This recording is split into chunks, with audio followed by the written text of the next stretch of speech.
Good afternoon, everybody. Life Hacks for Seniors with Keith, back again with another video. And as you can tell, today I'm going to talk about getting ready to go for my bike rides. A lot of things have been happening on the roads of Colorado lately where cyclists have been getting hit and injured by cars.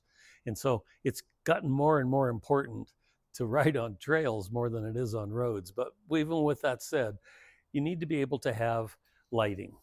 And what I've got here on the front of my bike is a headlight that I use during the day as well as at night.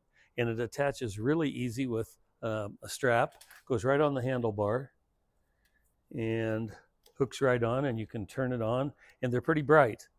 Really works well for cars coming towards you and for cars looking in their rearview mirror to see if you're back there. The other one is down here on the back of my bike.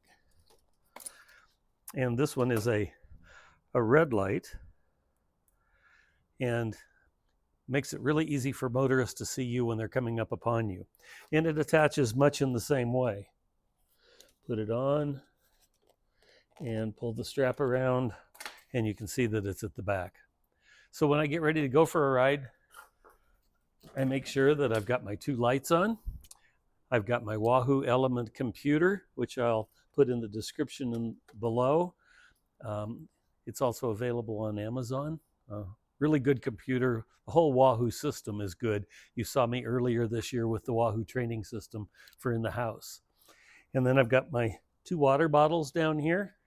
I always carry something to eat, and my wallet for identification, and my sunglasses, and my helmet, and my gloves.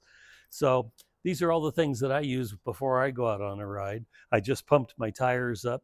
I carry 100 pounds pressure in my regular road tires. Some people like them harder, some people like them softer. Some people are even going to wider gravel tires now. But all of it works well if you just take care of it and be aware of what you're using.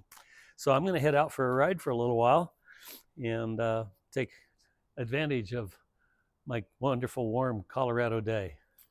Life Hacks for Seniors with Keith. See you next time.